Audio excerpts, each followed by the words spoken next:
India ने तारों की ओर रुख किया। यह एक सपना था जो सदियों से देखा जा रहा था। इंडियन स्पेस रिसर्च ऑर्गेनाइजेशन यानी ISRO ने अपने सबसे एम्बिशियस मिशन की तैयारी कर ली थी। यह मिशन केवल एक तकनीकी उपलब्धि नहीं था, बल्कि एक राष्ट्रीय गर्व का प्रतीक भी था। उन्हें अल्फा सेंटोरी का सफर तय करना था। यह एक ऐसा लक्ष्य था जो पहले कभी नहीं सोचा गया था। ये असलन सम्मुखे की बुक्स यकी के अहम की था। यह एक्सप्लोरेशन का एक नया युग था। यह एक ऐसा युग था जिसमें मानवता ने अपनी सीमाओं को पार करने का साहस दिखाया। दुनिया बेसब्री से देख रही थी। हर कोई जानना चाहता था कि क्या हम वास्तव में इतने दूर तक जा सकते हैं।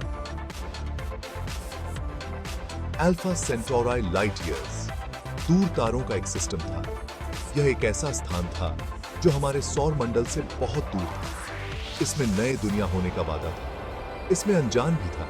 यह एक ऐसा मिशन था जो हमें अनदेखी दुनिया की ओर ले जा सकता था। क्या ह्यूमैनिटी इतनी दूर तक पहुंच सकता है? यह सवाल हर किसी के मन में था। ISRO का मानना था कि यह हो सकता है। उनके पास वह ज्ञान और तकनीक थी जो इस सपने को साकार कर सकती थी। मिशन का नाम प्रोजेक्ट आदित्य रखा गया। यह नाम भारतीय संस्कृति और विज्ञान के मेल का प्रतीक था। संस्कृत में इसका मतलब है यूनिक। यह नाम इस मिशन की विशिष्टता को दर्शाता था। यह एक फिटिंग नाम था। यह नाम इस मिशन की महत्वाकांक्षा और उसकी अनूठी प्रकृति को दर्शाता था। यह मिशन पहले जैसा कुछ नहीं होगा। यह एक ऐसा मिशन था जो मानवता की सीमाओं को नई ऊंचाइयों तक ले जाएगा। यह इंसानी क्यूरियोसिटी और इंजेन्युइटी का प्रमाण था। यह दिखाता था कि हम क्या हासिल कर सकते हैं जब हम अपने सपनों का पीछा करते हैं। दुनिया ने अपनी सांस रोक रखी थी। हर कोई इस ऐतिहासिक क्षण का गवाह बनना चाहता था। यह मानव इतिहास का एक डिफाइनिंग मोमेंट था। यह वह क्षण था जब हमने अपनी सीमाओं को पार किया। प्रोजेक्ट आदित्य शुरू होने वाला था। यह एक नया अध्याय था जो हमें अनदेखी दुनिया की ओर ले जाएगा। यह ब्रह्मांड को एक्सप्लोर करने का समय था। यह समय था जब हम अपने सपनों को साकार करने के लिए तैयार थे।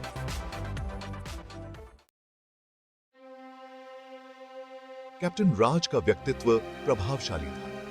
वे मिशन कमांडर थे। उनकी आंखों में साहस और दृढ़ता दिखाई देती थी। उनका स्वभाव शांत था। उनका क्रू उन पर पूरा भरोसा करता था। डॉक्टर सोफिया मिशन साइंटिस्ट थी। उनकी प्रतिभा प्रसिद्ध थी। उन्होंने अपना जीवन सितारों को पढ़ने में बिताया था। वह अल्फा सेंटोरी के रहस्यों को जानने के लिए उत्सुक थी। रोहान चीफ इंजीनियर थे। वह एक प्रतिभाशाली व्यक्ति थे। उन्हें स्पेसशिप के बारे में सब पता था। उनकी इंजेन्युइटी बेजोड़ थी। वह किसी भी टेक्निकल चैलेंज का सामना करने के लिए तैयार था। यह उनकी ड्रीम टीम थी। हर मेंबर ने एक महत्वपूर्ण भूमिका निभाई। साथ मिलकर वे अननोन का सामना करने के लिए तैयार थे। वे ह्यूमैनिटी की सबसे बड़ी उम्मीद थे। आर्यभट्टा इंजीनियरिंग का एक अद्भुत नमूना था। इसका नाम प्राचीन भारतीय खगोल शास्त्री के नाम पर रखा गया था। यह एक फिटिंग ट्रिब्यूट था। यह स्पेसशिप मानव जाति का सबसे एडवांस्ड स्पेसक्राफ्ट था। आर्यभट्टा स्लीक और पावरफुल था। इसके इंजन्स नियंत्रित ऊर्जा से गरजते थे। यह state of the art technology से लैस था। इसमें एडवांस्ड लाइफ सपोर्ट सिस्टम्स थे। इसमें एक शक्तिशाली कम्युनिकेशन अरे भी था। यह अविश्वसनीय गति से यात्रा कर सकता था। यह स्पेसशिप उनका घर से दूर घर था। यह उन्हें उनकी लंबी यात्रा पर ले जाएगा। विशाल अंतरिक्ष में यही उनकी जीवन रेखा थी। आर्यभट्टा अपने वॉयज पर निकल पड़ा। यह ब्रह्मांड में ऊपर उठा। क्रू ने अंतरिक्ष की सुंदरता को देखा। तारे सेलेस्टियल जुगनुओं की तरह टिमटिमा रहे थे। वे काले मखमल पर बिखरे हीरों की तरह थे। उन्होंने ब्रेथ टेकिंग नेबुलास देखे। ये कॉस्मिक डस्ट और गैस के बादल थे। ये तारकीय नर्सरी थे। इन कॉस्मिक गर्भों में नए तारे पैदा हुए थे। उनका सामना ब्लैक होल से हुआ। ये तीव्र गुरुत्वाकर्षण वाले क्षेत्र थे। उन्होंने स्पेस टाइम के फैब्रिक को विक्षिप्त कर दिया। वे ब्रह्मांड की शक्ति का प्रमाण थे। यह यात्रा अजूबों से भरी थी। यह खतरे से भी खाली नहीं थी। क्रू सतर्क रहा। वे किसी भी चुनौती का सामना करने के लिए तैयार थे। वे अज्ञात में प्रवेश करने वाले पायनियर्स थे।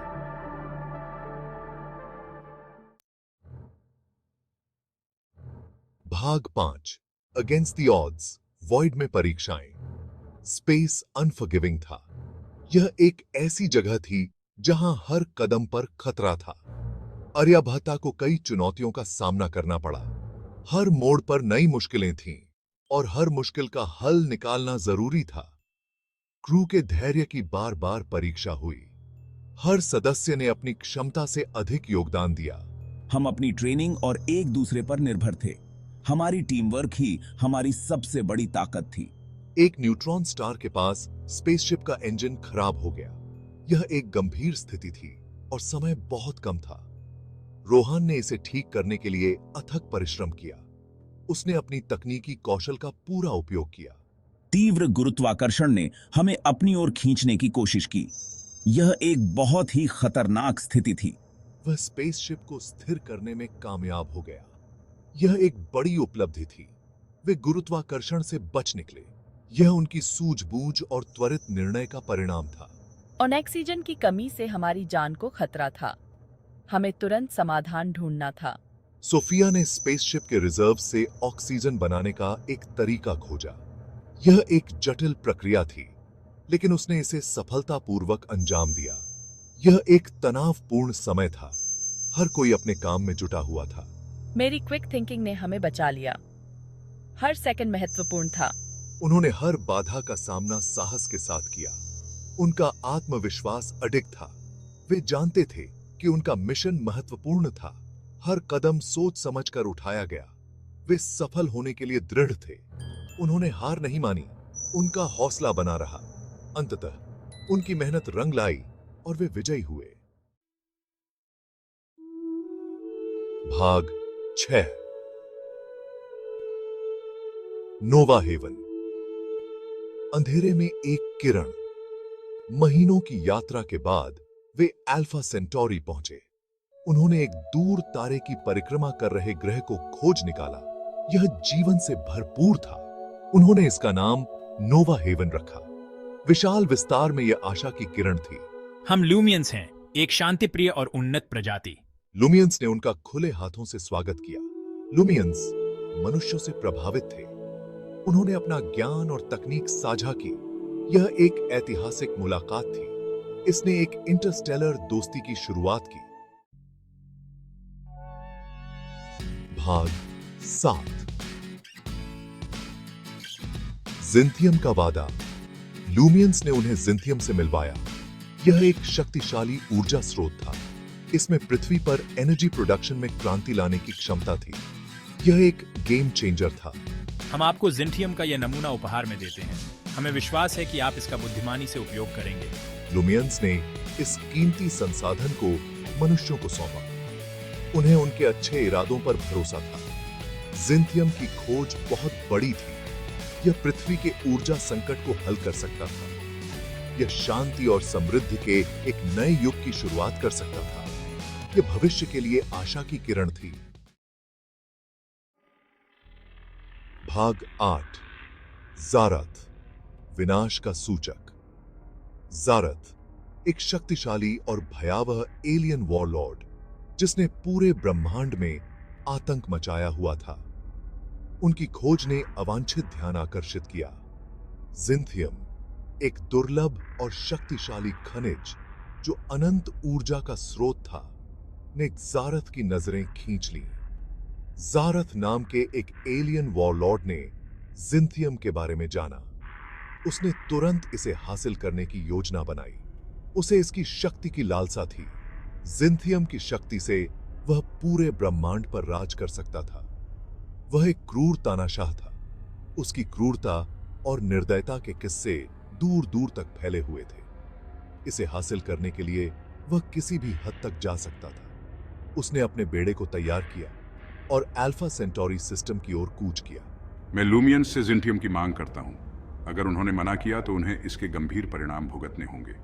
मना करने पर मैं तुम्हारे ग्रह को नष्ट कर दूंगा। सारात की धमकी ने लूमियंस को भयभीत कर दिया। सारथ अपने बेड़े के साथ अल्फा सेंटोरी सिस्टम में पहुंचा। उसकी उपस्थिति ने पूरे सिस्टम में खलबली मचा दी। उसने इनकार करने पर उनके ग्रह को नष्ट करने की धमकी दी। लूमियंस शांति प्रिय थे। वे युद्ध नहीं चाहते थे। वे सारात की ताकत का मुकाबला नहीं कर सकते थे। उनकी तकनीक और संसाधन ज़ारात के सामने फीके पड़ गए। हम खाली नहीं बैठ सकते, हमें कुछ करना होगा। मानवता ने एकजुट होकर लूमियंस की मदद करने का फैसला किया। मनुष्यों ने चुपचाप देखने से इनकार कर दिया। वे अपने नए दोस्तों की रक्षा के लिए तैयार थे। वे अपने नए दोस्तों की रक्षा करेंगे।